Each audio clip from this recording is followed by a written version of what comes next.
Pessoal, muito bom dia, boa tarde, boa noite, independentemente da ocasião que estiverem assistindo. Meu nome é Maria Rita Vasconcelos Brandão, sou do Instituto de Ciências Exatas e Tecnológicas da Universidade Federal de Viçosa, Campus Florestal, e estou no 17º Congresso Nacional do Meio Ambiente de Poços de Caldas a apresentar a pesquisa intitulada Histórico do Programa de Coleta Seletiva do município de Itaúna, Minas Gerais. Contribuições e perspectivas. Estudo realizado com a coautoria do jornalista e consultor em gestão de resíduos Sérgio Fernandes da Cunha e sob orientação do professor doutor Igor Aristides Victor Rossotti. A coleta seletiva, ela surge como instrumento de intervenção ambiental, reintroduzindo os resíduos no ciclo de produção. Mas não apenas dessa forma, ela é responsável por garantir emprego e gerar renda. Essa tarefa, portanto, é de caráter educativo e um compromisso com a cidadania. O município de Itaúna foi o primeiro do estado de Minas Gerais a implantar o programa de coleta seletiva. Implantação esta que durou durante os anos de 1999 a 2005. E o funcionamento do programa durava durante 6 dias da semana, abrangendo toda a área urbana e, em parte, a rural. Assim, o objetivo desta pesquisa é analisar o histórico do programa de coleta seletiva no município de Itaúna, Minas Gerais, no que se diz respeito à manutenção da qualidade socioambiental, mas também da geração de emprego e renda para o município. A metodologia deste trabalho se baseou a partir da análise exploratória de dados relativos ao tema em mídias jornalísticas confiáveis, oficiais, também do município, e reuniões com o jornalista Sérgio Fernandes da Cunha, coautor deste estudo, que foram fornecidos materiais e foram realizados debates acerca do tema por meio de reportagens, mídias fotográficas e, sobretudo, do trabalho de conclusão de curso do nosso coautor, que tem como tema qual deve ser o papel da comunicação nos processos de implantação das coletas seletivas de lixo. Assim, por meio desta análise exploratória, obtivemos os seguintes resultados de nosso histórico. Que a coleta seletiva teve o seu marco inicial no final da década de 1990, quando houveram vários problemas, não só legislatórios, mas também com a população itaunense acerca da usina de compostagem. A usina de compostagem estava causando problemas com odores desagradáveis e em relação ao solo e aos lençóis freáticos, principalmente no que se diz respeito à convivência e ao dia a dia da população do bairro Parque Jardim. Assim, ao longo desse tempo, no ano de 1999, foi fundada a Cooperativa de Reciclagem e Trabalho, conhecida pela sigla de COPERT, em que existiam os cooperados, que eram famílias que trabalhavam na separação e reaproveitamento e reciclagem dos resíduos. Porém, por questões de legislação, a COPERT não poderia continuar trabalhando da forma que estava, num aterro controlado. Assim, no ano de 2002, foi implementado de fato o programa de coleta seletiva, tendo, claro, a COPERT como pioneira. Este programa de coleta seletiva foi implantado de fato no dia 1º de julho de 2002. E durante os meses de maio e junho ocorreram campanhas, passeatas e uma divulgação extensa no município de Itaúna acerca da implantação da coleta seletiva. Aqui vemos a imagem de uma passeata realizada no ano de 2002. Ela foi foi mostrada pelo jornal Folha do Povo neste mesmo ano, na reportagem do dia 11 de maio de 2002, e esta passeata contou com a presença de mais de 500 pessoas. No mesmo ano de 2002, no mês de novembro, a COPERT e o programa de coleta seletiva receberam elogios da Associação dos Catadores de Papel, como sigla de ASMARE, de Belo Horizonte, dizendo que o programa de coleta seletiva itaunense servia como exemplo para os demais municípios mineiros. Alguns anos depois, em fevereiro de 2005, a Copert ela teve um faturamento mensal apenas proveniente da venda de material reciclável, o total de R$ 13.277,37 e faturamento individual para cada cooperado que atuava na cooperativa de R$ 510,66. Neste mesmo mês, retirou-se das ruas do município de Itaúna mais de 68 mil quilogramas de materiais recicláveis, contabilizando também mais de 7.400 unidades. Em comparação com o salário mínimo da época, que era por volta de R$ 300, o valor individual de R$ 510,66 é extremamente expressivo. Nos últimos 5 anos, a Copert ela foi responsável por atender cerca de 65% do município itaunense, abrangendo toda a parte urbana e, em parte, a zona rural, e reaproveitou 23% do material recolhido. Hoje, ela conta com 80 cooperados que recebem, em média, cerca de 2 salários mínimos e coletam 325 toneladas de lixo reciclável por mês, o que contribui de forma extremamente expressiva e significativa para a redução de danos ao meio ambiente. Assim, com a realização desse estudo, pode-se concluir que o programa de coleta seletiva de fato revolucionou a destinação de resíduos não só em Itaúna, mas em todo o estado de Minas Gerais, servindo quiçá como exemplo para outros municípios de nosso Brasil. E o programa de coleta seletiva, ele não revolucionou apenas no quesito ambiental, mas também no que se diz respeito à melhora da qualidade de vida do itaunense, pois retirou, no final da década de 1990 e início dos anos 2000, a usina de compostagem que estava causando problemas para os moradores do bairro Parque Jardim e também forneceu empregos para aquelas famílias que estavam cooperadas à Copert. E assim, a melhora da qualidade de vida de todos. Estas foram as referências utilizadas na nossa pesquisa, sobretudo o trabalho de conclusão de curso de nosso coautor. E fico por aqui deixando o meu muito obrigada e até logo. Boa noite a todos. Eu sou Pedro, aluno no mestrado em Contabilidade da UniOeste Campus de Cascavel, aqui na região oeste do estado do Paraná. E, com a parceria do colega de mestrado Lucas Preckmann, sob orientação da professora Silvana Anita e também orientação da professora Delcy Grapegia, foi realizado a pesquisa intitulada Prática de Responsabilidade Corporativa Sustentável, o Triple Bottom Line, evidenciado a partir do disclosure voluntário em instituições financeiras, de acordo com o relato integrado segundo o IIRC. Bem, as questões ambientais e sociais ocasionam grandes debates e grandes discussões na sociedade e também no mundo corporativo. E esses debates, essas discussões vêm acompanhados de cobranças realizadas pela sociedade para que as empresas adotem práticas de responsabilidade sustentável corporativa e também divulgue dados, divulgue informações sobre as referidas práticas.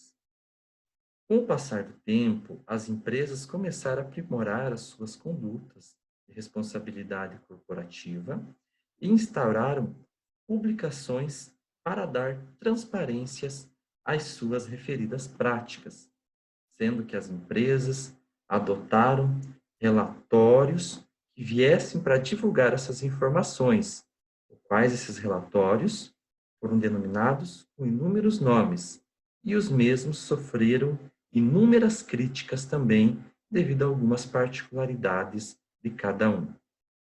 Desse modo, para sanar as críticas realizadas aos relatórios que as empresas tinham aderido, a proposta fundamental do relato integrado, segundo o IIRC, é aprimorar o disclosure voluntário das organizações, sendo uma nova maneira de relatar os dados das práticas sustentáveis, apoiando-se em elementos de conteúdo norteadores das práticas de sustentabilidade, pois a sustentabilidade tem sido discutida aliado ao relato integrado no mundo corporativo, com base no Triple Bottom Line, o qual busca referenciar os resultados de empresas por meio do seu desempenho social, ambiental e também econômico.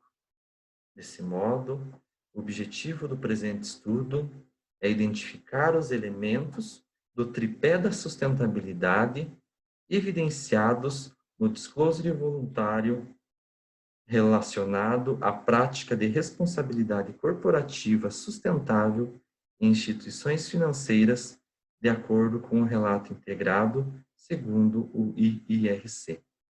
Para tanto, foi adotada uma pesquisa descritiva, documental e também qualitativa. Os sujeitos de pesquisa consistem em duas instituições financeiras, sendo elas o Itaú Unibanco e o Banco Bradesco. Os dados foram coletados por meio dos relatos integrados das referidas empresas do período de 2018. E na análise dos dados foi empregado a técnica de análise de conteúdo de temática segundo Bardhan. Foram analisados as frequências e os percentuais de elementos do tripé da sustentabilidade, no aspecto econômico, ambiental e social, evidenciados nas subcategorias que compõem cada elemento de conteúdo. Através da tabela 2, nós temos os dados que são demonstrados. Permite-se, então, inferir que a maior concentração dos elementos do disclosure de ambas as instituições financeiras está centrado no pilar econômico, pois o Itaú possuiu 10 evidenciações para esse pilar, já o Bradesco possuiu 6 evidenciações.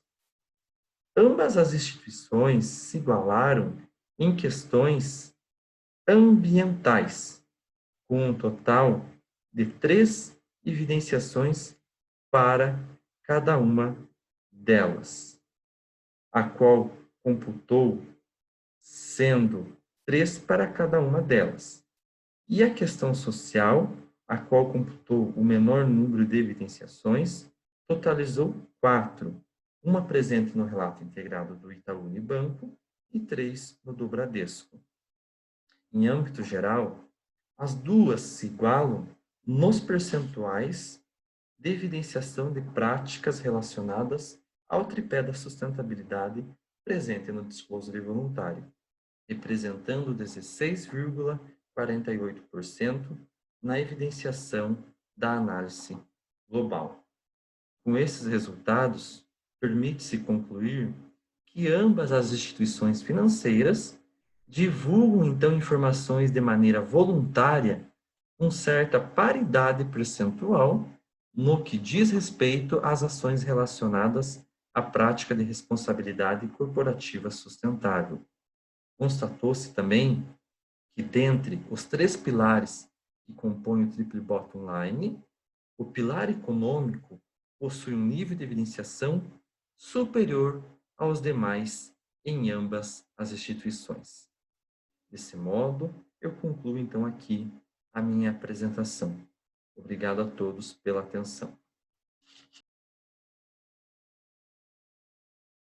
Meu nome é Bruna Cássia Rodrigues Gorgiano, sou da Universidade do Estado de Minas Gerais, sou mestranda no curso de Ciências Ambientais da Unidade Flotal e apresento o trabalho de quantificação de fungos em solo de cerrado sobre reforma com leguminosas, no 17º Congresso Nacional de Meio Ambiente 2020.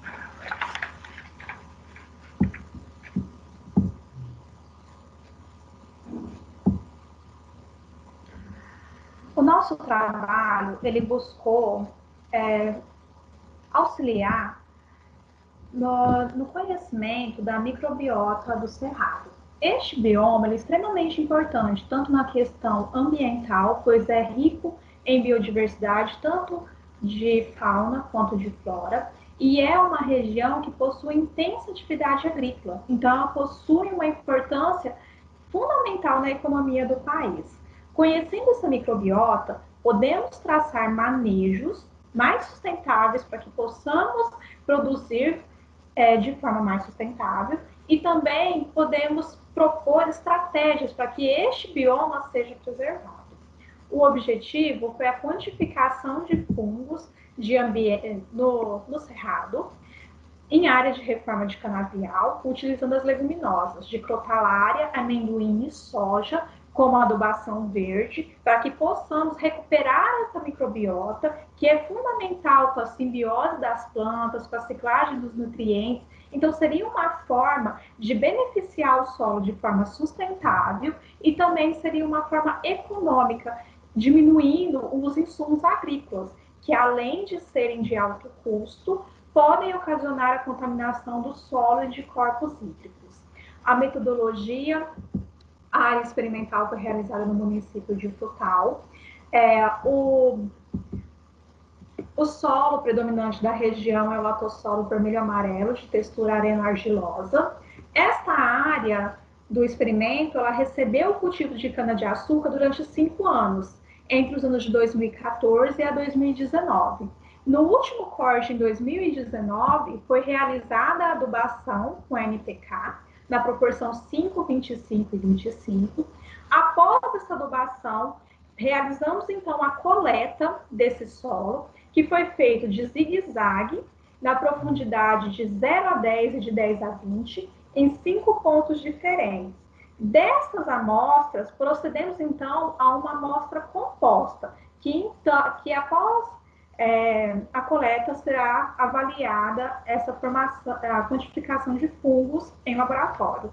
Então, após essa primeira coleta, realizamos o plantio das leguminosas em faixas, a faixa de amendoim, cotralária e soja.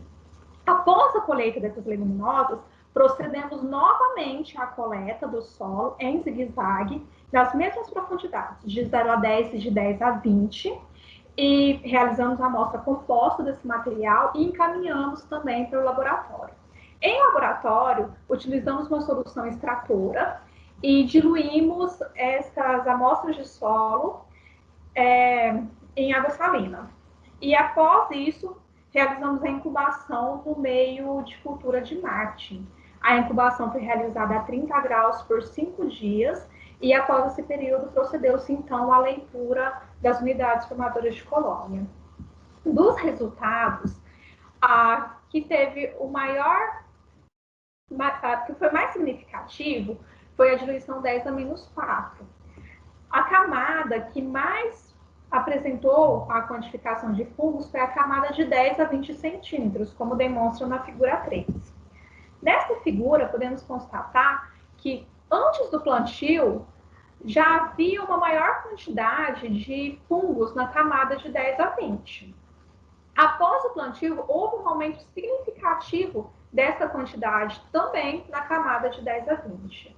Em relação às culturas, todas elas tiveram benefícios. Porém, de 0 a 10, a que mais destacou foi o amendoim. De 10 a 20, a que teve o maior, a que mais se destacou foi a soja. Deste trabalho, então, podemos mensurar que as comunidades microbianas são importantes ferramentas para traçar estratégias de preservação do bioma e também ela é importante para podermos traçar estratégias também para a agricultura. Ressalto que este trabalho foi um trabalho de curto período, ele se desenvolveu em média de 90 dias a 160 dias e já tivemos resultados significantes quanto ao aumento desses fungos nas camadas do solo.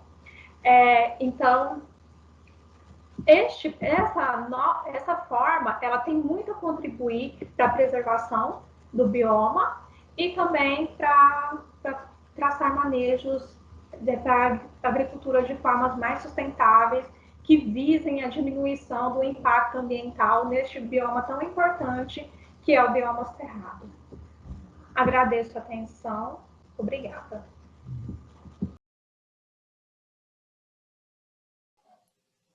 Bom dia, meu nome é Gabriel, sou acadêmico do curso de Engenharia Ambiental pela Universidade Estadual do Sudoeste da Bahia, campus Itapetinga, e hoje eu vou apresentar para vocês o trabalho intitulado como Estudo de Ergonomia no Laboratório de Microbiologia Ambiental da Universidade Estadual do Sudoeste da Bahia, campus Itapetinga. Para melhor visualização, vou desabilitar o meu vídeo e deixar apenas o áudio. Os estudos de ergonomia é de fundamental importância, pois ela visa avaliar diversos aspectos visando o bem-estar e saúde de quem utiliza os laboratórios de ensino, né? E a análise ergonômica consiste no estudo de relacionamento entre o homem e o seu trabalho. É importante destacar que a avaliação ergonômica envolve vários aspectos e todos devem ser entendidos e avaliados da melhor maneira possível. O objetivo desse trabalho foi analisar e avaliar o conforto luminoso, térmico e sonoro das atividades desenvolvidas no Laboratório de Microbiologia Ambiental da Universidade Estadual do Sudoeste da Bahia. A aplicação dos métodos, né, como metodologia, se deu da seguinte forma. Foram divididos em duas fases, né? A primeira fase se deu na análise geral do ambiente, que foi o primeiro contato com o espaço, na qual buscou-se conhecer as atividades desenvolvidas. Em seguida, foi feito um levantamento de todos os dados do ambiente para poder obter esses referentes dados e para, posteriormente, discussão dos mesmos. A coleta de dados foi realizada no dia 11 de novembro de 2019, no período matutino e vespertino, utilizando equipamentos para levantamento de ruído, conforto e iluminação. Foram escolhidos 7 pontos distintos e em cada ponto foram realizadas 3 repetições, né, para reduzir a discrepância do erro, a fim de realizar a média dessas 3 repetições e obter um valor final adequado. Conforme vocês podem ver na figura 1, é apresentado um croquis, né, do ambiente que foi estudado, que foi o Laboratório de Microbiologia Ambiental da Universidade, e ela tem 7 compartimentos. Como resultados, na tabela 1 são apresentados, né, os dados encontrados para eliminação. Segundo a NBR 5413 de 92, a iluminância de interiores determina que o mínimo de claridade para um laboratório seja de 200 lux e máximo de 750 lux. É claro que para alguns tem algumas especificidades. Então, o que a gente pode perceber nessa tabela em relação à iluminação? Quase todos os valores encontrados, tanto para amanhã quanto para tarde, se encontraram abaixo dos índices permitidos para as atividades básicas de laboratório. Entretanto, se destaca a parte da capela, o compartimento que se encontra a capela, que obteve um nível aceitável de iluminação. Em relação à parte de ruído, está estabelecido na tabela 2. Os valores encontrados né, de ruído estão apresentados nessa tabela e os ruídos contínuos não devem exceder o nível de 85 decibéis estabelecido pela norma regulamentadora número 15, como nível máximo admissível para a jornada de 8 horas por dia. Com isso, nós percebemos que todos os valores encontrados não ultrapassam o valor estabelecido, né? Esse nível estabelecido na NR15. Então, todos estão de acordo dentro dessa norma regulamentadora. Em relação aos dados oriundos de temperatura e respectivos índices de bulbo úmido, termômetro de globo, todos também apresentados se enquadraram abaixo do limite de tolerância, que é 30 graus Celsius. Como vocês podem perceber, tanto para amanhã quanto para tarde, os valores se deram abaixo desse valor, desse limite estabelecido. Então, não são necessárias medidas de controle nesse ambiente, relacionado à parte de temperatura. Em relação ao nível encontrado referente à umidade relativa do ar no turno matutino, variou de entre 44,9% a 50%, e no turno vespertino de 46,2% a 48,2%. A gente percebe, analisando todas essas características, que é necessário sim medidas de controle, né, nesses ambientes, principalmente no que se refere à parte de iluminação. Então, como conclusão, né, ao analisar fisicamente todo o espaço, percebe-se que o local precisa de adequação, e a área a área que precisa de adequação é a área de manipulação, pois dentro desse ambiente não existe nenhum instrumento para climatização, fazendo com que o ambiente se torne exaustivo para manipulação e procedimentos técnicos. Então, é muito importante se estabelecer um plano, uma política ambiental desse laboratório para poder fazer os acompanhamentos dessas medidas, desses fatores que envolvem a iluminação, o ruído e o conforto, para promover boas atividades dentro desses laboratórios, porque tanto para os estudantes quanto para os docentes e técnicos que têm dentro desses ambientes laborais e acadêmicos também. Então, é necessário avaliar de forma precisa e recomenda-se que pelo menos 2 vezes ao ano se faça a coleta desses dados para poder se analisar. Então, esse foi o nosso trabalho, né? E aqui estão as referências principais que foram utilizadas. Agradeço pela atenção. Olá, meu nome é Tainá Martins da Silva, sou aluna do curso de Licenciatura em Química da UFRJ e vim apresentar o trabalho: a contextualização do teatro da espontaneidade na abordagem do CO2 como um gás de efeito estufa no 17º Congresso Nacional de Meio Ambiente. Esse trabalho teve como base o Teatro da Espontaneidade de Jacob Levi Moreno. Moreno foi um médico e considerado o pai do psicodrama e das terapias em grupo. Ele utilizava essa metodologia como forma de tratamento para trabalhar as questões emocionais, comportamentais, socioculturais, etc. Um dos objetivos do psicodrama é trabalhar a espontaneidade e a criatividade, e o teatro da espontaneidade é uma dessas vertentes. E por que não utilizar a vertente do teatro dentro da educação ambiental? A utilização de expressões corporais como metodologia de aprendizado tem a capacidade de mover o espectador para dentro do tema de uma maneira didática. Temos um importante papel de transformar a linguagem química em algo de mais fácil acesso, principalmente na educação ambiental. O cuidado do meio ambiente deve ser um compromisso de toda a população em todas as esferas da sociedade. É quase um trabalho de formiguinha. Se um sabe, pode ensinar e movimentar o outro, e principalmente compreender manobras e ações políticas. O trabalho foi um ganho não só para os alunos presentes, como também para as instituições, que puderam aprender uma nova metodologia para o assunto. Transformar assuntos mais complexos como radiações, interações, movimentos vibracionais em um tema palpável é uma atribuição de nós, professores.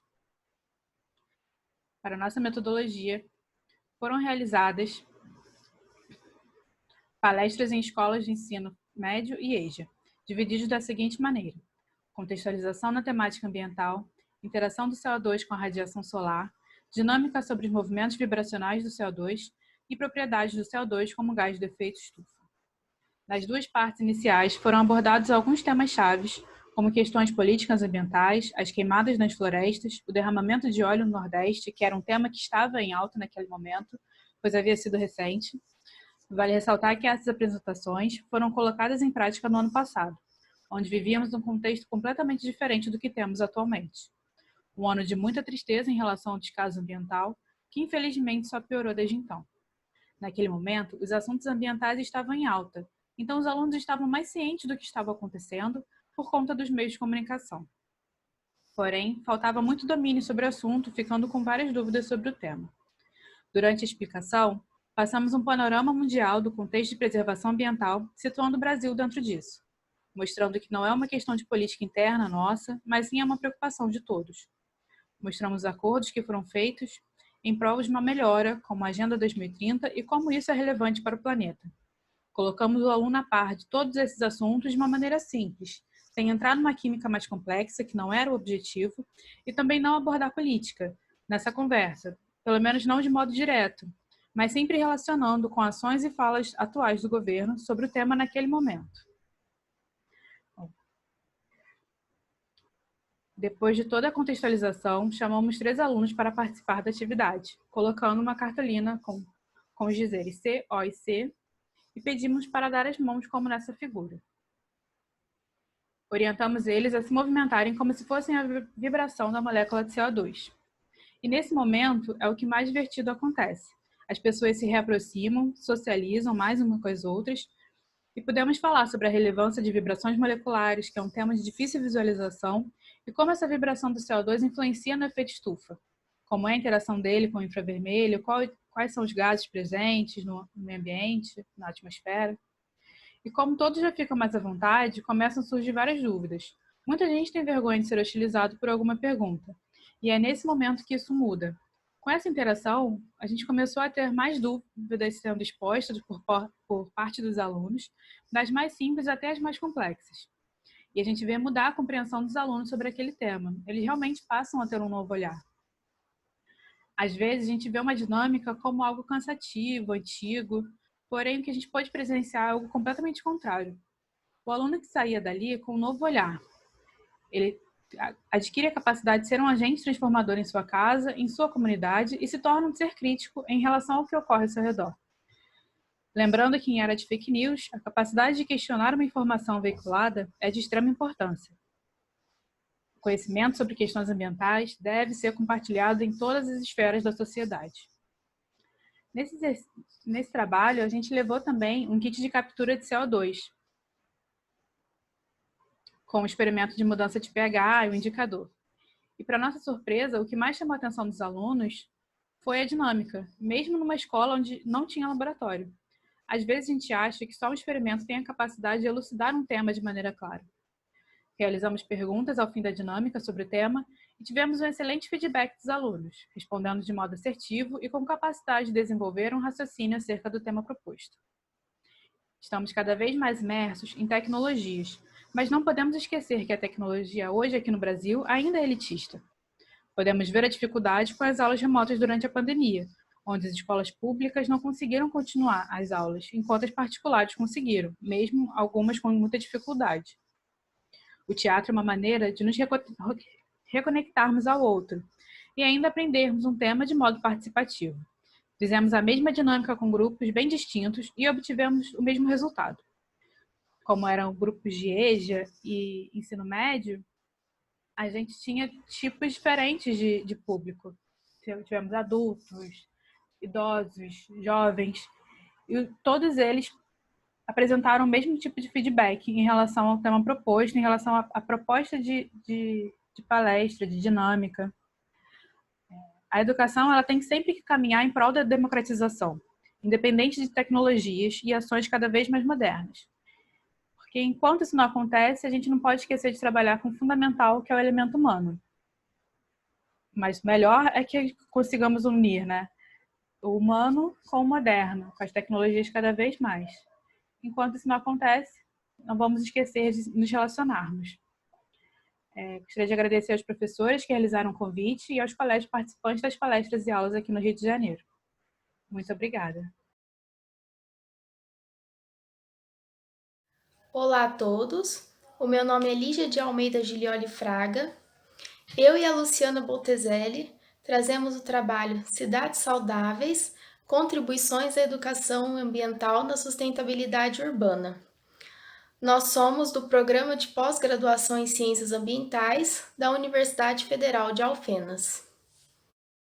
Bem, a urbanização exige que as cidades sejam planejadas para a crescente demanda populacional e manter a qualidade de vida dos cidadãos, garantindo um ambiente saudável e sustentável. Então, nós temos um crescimento demográfico muito grande, muito rápido, que vem degradando o ambiente e causando prejuízos, tanto à qualidade de vida das pessoas, quanto à sustentabilidade. Então, nesse sentido, a educação ambiental ela representa novos formatos de cidades, com a promoção da conservação do meio ambiente e a melhoria da qualidade de vida através de mudanças sociais, que são essenciais para que essas populações tenham significativamente alterações no comportamento. Então, o objetivo do nosso trabalho foi realizar uma pesquisa bibliográfica sobre as cidades saudáveis e educação ambiental, identificando seu potencial para auxiliar na promoção de sociedades que sejam mais sustentáveis. Então, como metodologia de trabalho, nós utilizamos a busca por alguns termos, como educação ambiental, cidades saudáveis, sociedade, meio ambiente e sustentabilidade. O caráter da nossa pesquisa é qualitativo, o que pôde ampliar o entendimento sobre a construção de cidades saudáveis e sustentáveis. Então, como resultados, nós temos o seguinte: pode-se verificar que os padrões atuais de consumo, economia e política são agravantes à problemática ambiental e geram debates sobre o enfrentamento deste desafio, que é muito influenciado pelo capitalismo e principalmente pelo crescimento desenfreado das cidades. E isso faz com que seja necessário que se rompa esses padrões, porque nós estamos prejudicando tanto o ambiente, quanto a nossa vida, quanto a nossa convivência em sociedade. Então, sobre cidades saudáveis, é um conceito inspirado por questões de saúde pública. Inicialmente, ele surgiu por conta do Ministério da Saúde, fazia parte de um programa. E o principal objetivo destas cidades saudáveis é melhorar o bem-estar social, o desenvolvimento sustentável e a qualidade de vida. Por isso que é um conceito que se aplica à educação ambiental. Então, a qualidade de vida, ela é um meio de se alcançar a sustentabilidade e precisa muito da participação cidadã e de uma grande compreensão sobre o meio ambiente. Não basta você achar que está fazendo alguma coisa, você precisa estar consciente de estar fazendo alguma coisa e realmente haver uma transformação neste momento. Então, continuando aqui, a educação ambiental, ela é um instrumento capaz de minimizar os danos ambientais causados pelo homem. Então, ao falar sobre cidades saudáveis, que tenham cidadãos que sejam conscientes, a educação ambiental ela vai atuar na ética social, na economia e na política. Então, a educação ambiental ela é importante em todas as características sociais. Então, ela vai influenciar na participação, nas mudanças de comportamento e ainda vai inspirar o enfrentamento dos problemas ambientais. Desse modo, o entendimento sobre questões como poluição do ar, por exemplo, poluição da água, que fazem parte do nosso dia a dia, vai passar a ser compreendido como algo que atinge a todos, que é por isso que nós devemos cuidar, porque não se trata sobre mim, se trata sobre todos. E isso é uma consequência de ações irresponsáveis e que exigem que a sociedade seja sensibilizada, principalmente em relação aos gestores públicos, que estão no comando da ordenação desses territórios das cidades. Então, a educação ambiental, ela é o princípio para que as cidades saudáveis e sustentáveis possam ser almejadas e para que elas sejam construídas em parceria com os cidadãos e com toda a sociedade. Então, sensibilizar a população e os gestores é um passo importante para garantir a conservação do meio ambiente e conciliar esse crescimento demográfico desordenado dentro deste cenário e se almejar cidades saudáveis e com qualidade de vida. Como conclusão, nós temos que a educação ambiental, então, atua em aspectos que são necessários às cidades saudáveis, como o meio ambiente, a sociedade, a ética, a cultura, economia, gestão e política. São cidades que precisam se reconstruir a partir de uma nova perspectiva, garantindo também a qualidade ambiental, além da qualidade de vida. São a partir destes aspectos, da junção dessas características importantes para cidades que tenham o pensamento no futuro e um pensamento sustentável, para que elas alcancem à saúde coletiva em todos os seus aspectos, principalmente em relação ao meio ambiente. Então, aqui eu trago as referências utilizadas no nosso trabalho. E eu gostaria de agradecer ao Programa de Pós-Graduação da Universidade Federal de Alfenas e à Coordenação de Aperfeiçoamento de Pessoal de Nível Superior, a CAPES. Muito obrigada a todos que assistiram o nosso vídeo até aqui. Olá, meu nome é Bruna Peçanha Mello, sou aluna da Universidade Castelo Branco e o meu trabalho tem como título Resíduos Urbanos, uma abordagem sobre educação ambiental nas universidades. Na introdução, podemos observar que nas últimas décadas a comunidade científica e o poder público vem demonstrando uma maior preocupação com os impactos ambientais gerados pelos resíduos produzidos diariamente.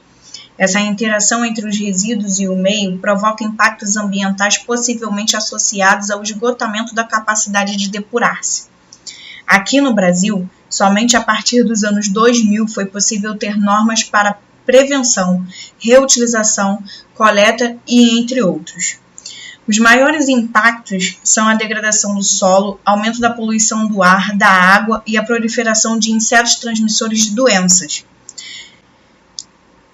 Segundo a OMS, a exposição de menores de 5 anos de idade a ambientes insalubres pode resultar na morte de 1 em cada 4 crianças.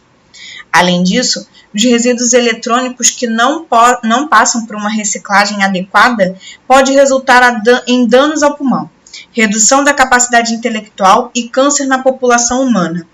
De acordo com a WWF, cada habitante do Brasil produz em média 1 kg de lixo plástico por semana e somente 1,28% do total é reciclado.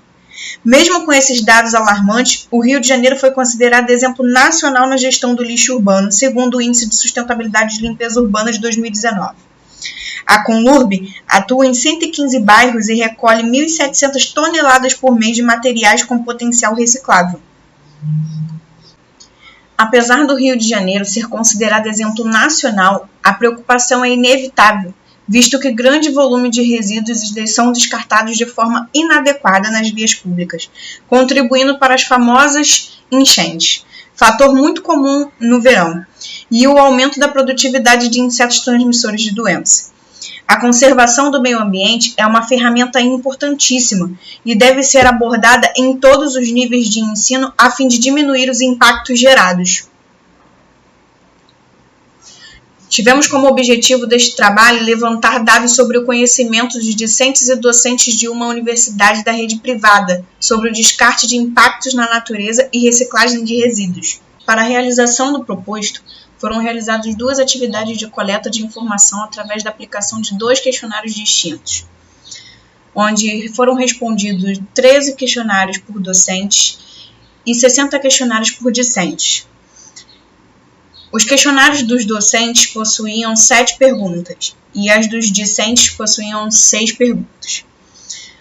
A plataforma que foi utilizada foi o Google Forms e compartilhada via rede social como o WhatsApp.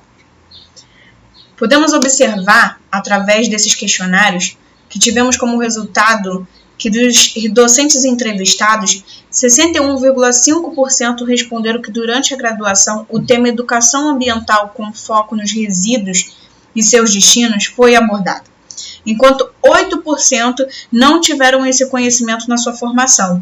Os demais entrevistados responderam não lembrar do assunto na graduação. Podemos observar isso no gráfico A. Quando questionados a respeito da utilização dos resíduos orgânicos para a produção de adubo, somente 23% responderam que fazem a compostagem. O mesmo percentual foi obtido para a resposta negativa. O maior percentual de professores, 54%, responderam utilizar, às vezes, os resíduos orgânicos para a produção dos adubos. Podemos observar isso no gráfico B. Dos 60 questionários respondidos pelos alunos, sendo eles de 23 alunos do curso de Ciências Biológicas, ficou evidente que 65% destes não conhecem a Política Nacional de Resíduos Sólidos.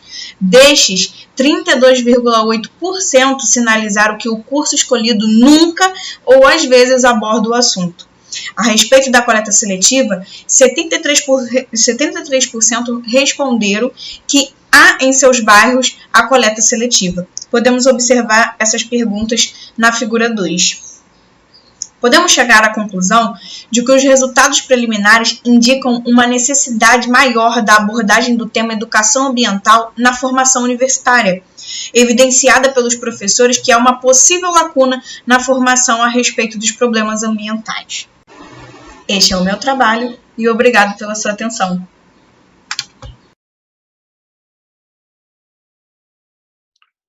Olá, meu nome é Jonas, sou graduado em Engenharia Ambiental pela Universidade de Uberaba e vou apresentar para vocês o trabalho intitulado de Percepções de Grupos Sociais como Indicadores de Sustentabilidade Urbana no município de Uberlândia, Minas Gerais, no 17º Congresso Nacional de Meio Ambiente. Por que desse trabalho? Bom, desde a primeira Revolução Industrial, praticamente todas as nações do mundo sofreu um boom econômico, ou seja, sofreu um desenvolvimento econômico e social de forma desordenada e insustentável. Então, desde a década de 90 aproximadamente, surgiu um termo chamado sustentabilidade, ou desenvolvimento sustentável, que, como mostra a figura, é o desenvolvimento sustentável, que visa que tanto as diretrizes econômica, ambiental e social sejam desenvolvidas de forma igualitária, de forma equilibrada, em todas as nações, estados ou municípios. Então, o objetivo desse trabalho é analisar criticamente a percepção socioambiental de residentes em Uberlândia quanto aos indicadores de serviços públicos locais com suporte à tomada de decisões do poder público municipal. Então, a metodologia do trabalho foi a aplicação de um questionário socioeconômico e socioambiental composto de 14 perguntas aplicada à sociedade de Uberlândia. Por que Uberlândia? Devido ao tamanho da população do município e devido à sua localização privilegiada. Uberlândia está a sudeste de Minas Gerais e tem uma rede ferroviária que interliga com as principais capitais do Brasil, como São Paulo, Rio de Janeiro, Brasília, Goiânia, entre outras. Então, o questionário de 14 perguntas foi aplicado à população uberlandense com o tamanho da amostra definido pela fórmula geral de Gil, o qual tinha que ter aproximadamente 200 respostas para ser válido e a qual obtivemos 180 respostas válidas. Nesse questionário, todos os participantes poderiam responder as perguntas feitas no formato de texto. Então, foi necessário que fizesse uma troca de formato de texto para formato numérico, para que fosse possível formar os scores de cada participante com a nota de cada um e assim informar o perfil de cada um deles. Então, no programa estatístico MaxQDA, Minitab, foi possível ver através desse gráfico sumário qual que era o valor mínimo de cada participante, de cada score e o valor máximo. Então, como pode ser observado, o valor mínimo era 9 e o valor máximo 42. Com esses valores, foi formado o que chamaremos de perfis de cada participante, sendo os perfis formados muito depreciativo, depreciativo, apreciativo e muito apreciativo. Então, foram feitas duas análises, sendo a quantitativa e a qualitativa. A quantitativa utilizou um modelo matemático de regressão logístico-nominal e foi feito no software estatístico Minitab, versão 2019, e a análise qualitativa foi feita no software MaxQDA, versão 2020. Então, aqui nos resultados, no quadro 1, pode-se observar os perfis formados com os scores de cada um deles, sua definição e a contagem desses perfis no resultado total, na quantidade total de questionário respondido. Então, de 9 até 23, o perfil muito depreciativo, de 23,001 até 27, o perfil depreciativo, de 27,001 até 32 o apreciativo e de 32,001 até o 42 muito apreciativo. Além disso, no Minitab também, pela regressão logística nominal, foi gerada essa tabela, a qual, utilizando um valor de referência que é o perfil muito depreciativo e comparando com todos os outros perfis, é possível detectar quais variáveis tiveram uma significância a um p-valor de 1, 5 ou 10% para a nossa pesquisa, para o nosso estudo. Então, no Logito 1, que foi a comparação entre os perfis muito apreciativo e muito depreciativo, as variáveis sexo e escolaridade tiveram significância a um p-valor de 1, 5 ou 10% para os nossos estudos. Já no Logito 2 também, que foi a comparação entre o perfil depreciativo e muito depreciativo, as variáveis escolaridade e zona residencial tiveram um valor significativo para o nosso estudo, a um p-valor de 1, 5 ou 10%. Já no Logito 3, que foi a comparação entre os perfis apreciativo e muito depreciativo, nenhuma das variáveis teve uma significância a um p-valor de 1, 5, 10% nesse estudo. Já a análise qualitativa, que foi feita no MEX-QDA, pode-se observar a comprovação do que é dito na análise quantitativa.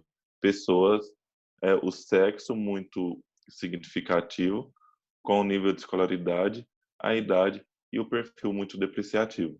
Ou seja, pessoas do sexo feminino, com o nível de ensino superior, de idade entre 18 e 25 anos, e o perfil muito depreciativo, que mora na Zona Leste de Uberlândia, tem um valor significativo maior nesse estudo.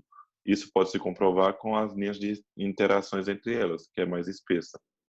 Então, a conclusão desse trabalho é que o estudo de percepções ambientais por diferentes estratos de grupos sociais acerca dos quesitos que compõem os indicadores de sustentabilidade urbana é muito importante para que a gestão pública municipal direcione e aplique políticas públicas ambientais inclusivas e efetivas no âmbito local.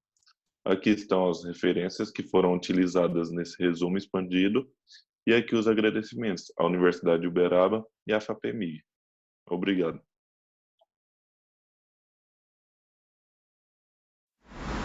Olá, me chamo Gabriel Souza de Freitas, sou aluno do curso do mestrado de Análise Ambiental da Universidade de Guarulhos.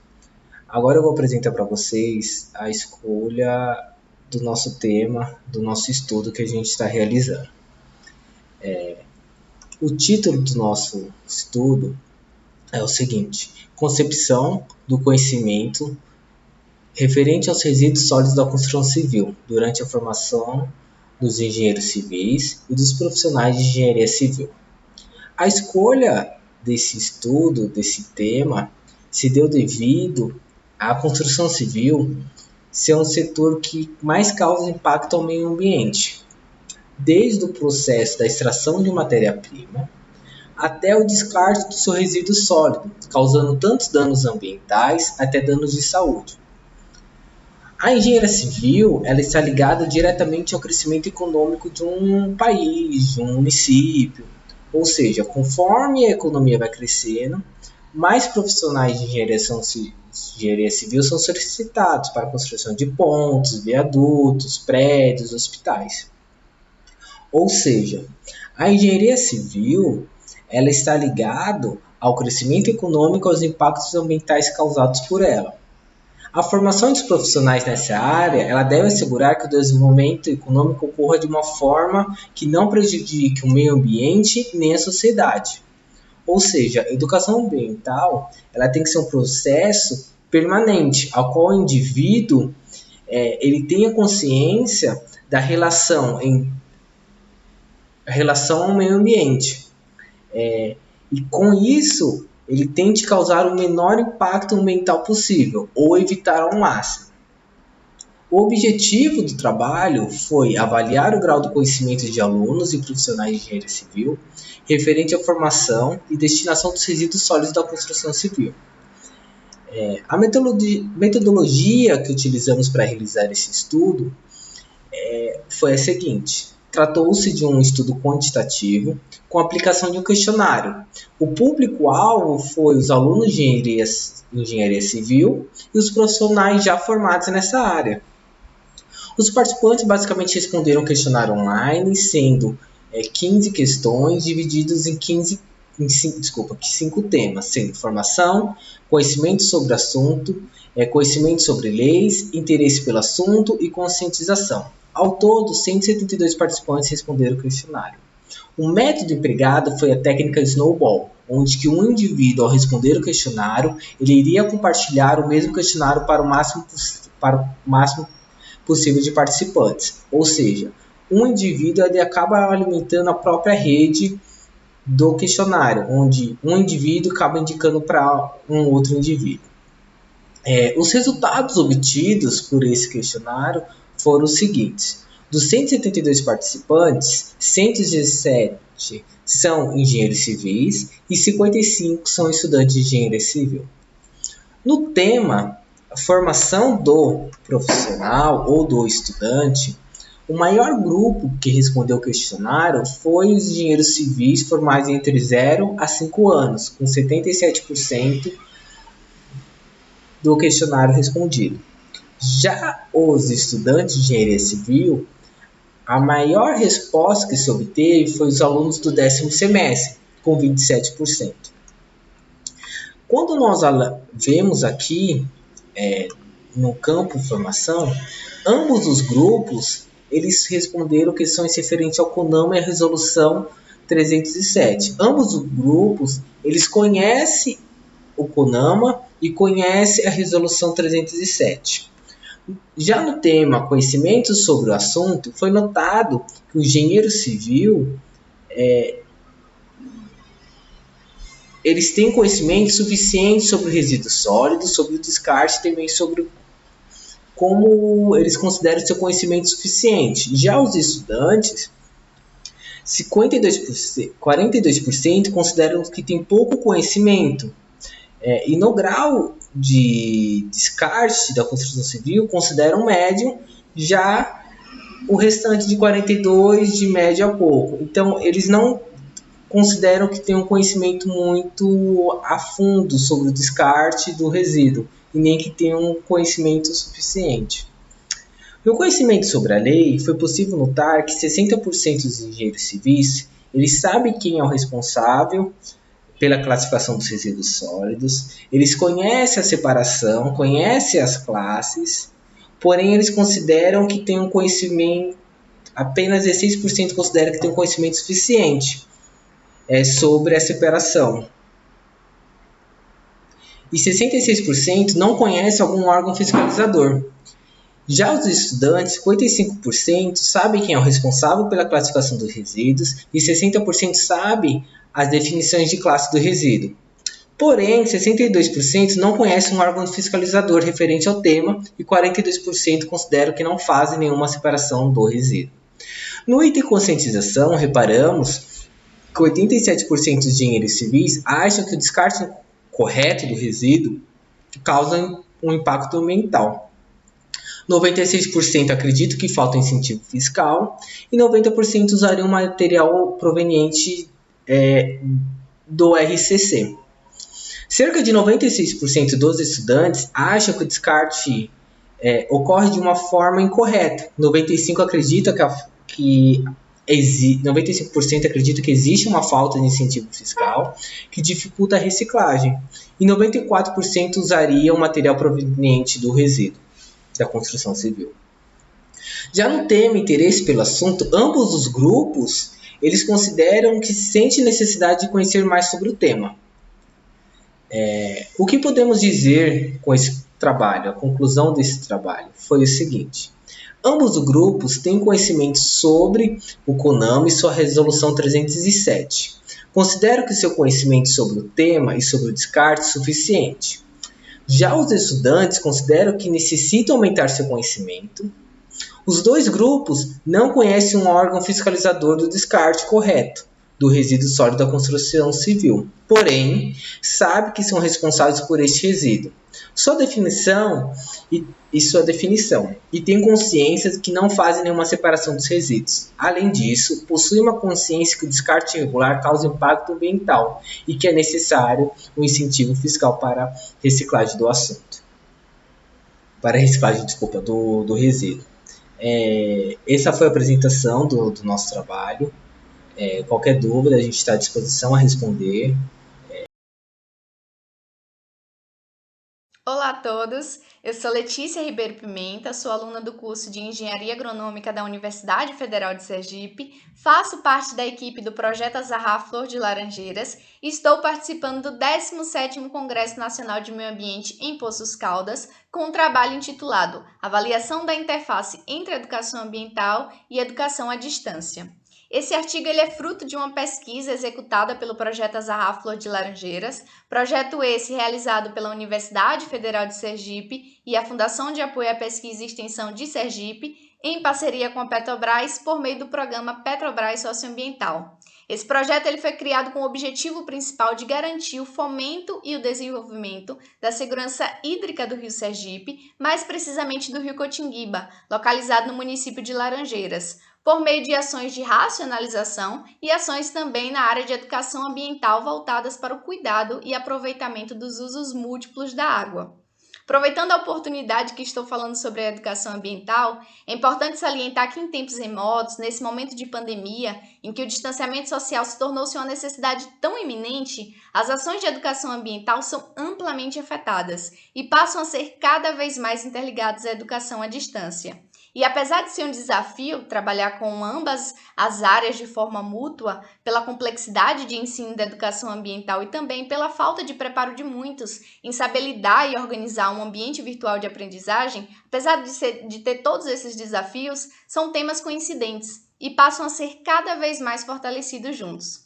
Dito isso, o objetivo principal do nosso trabalho é exatamente esse, é obter um panorama da interação entre a educação ambiental e educação à distância, buscando de certa forma validar a eficiência do mesmo.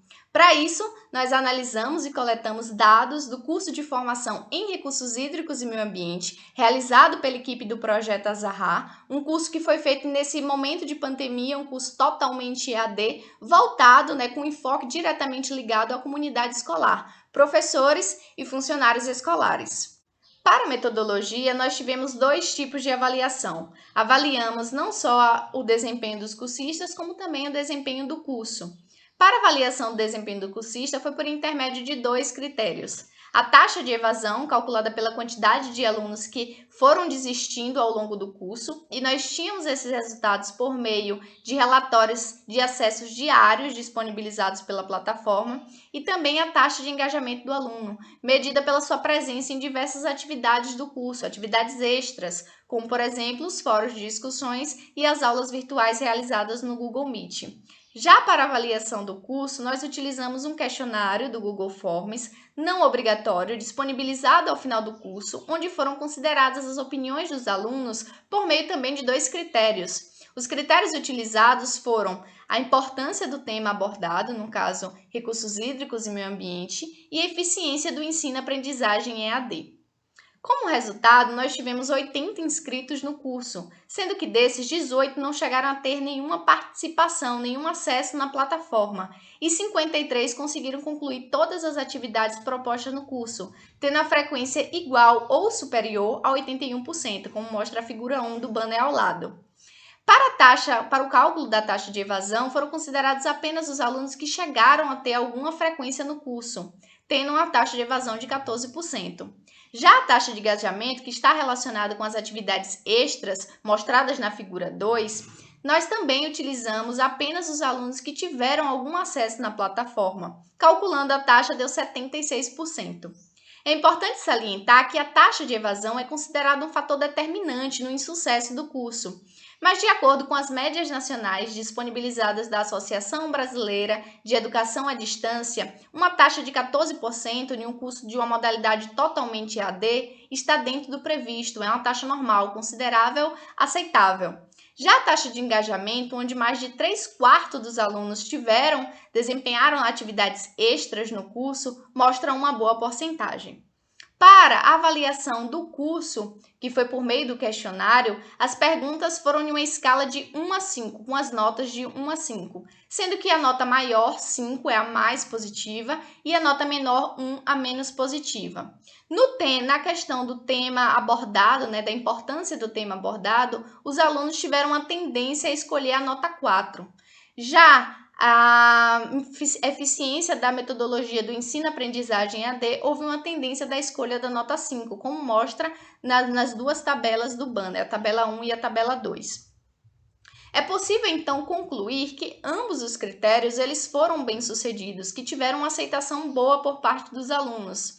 Possível também concluir que o curso de formação em recursos hídricos e meio ambiente foi importante no fortalecimento da educação ambiental, no ensino da educação ambiental, e que a educação ambiental e a educação à distância são temas possíveis de serem trabalhados juntos, e que o EAD, a educação à distância, se mostram cada vez mais fortalecendo o ensino da educação ambiental. Obrigada a todos.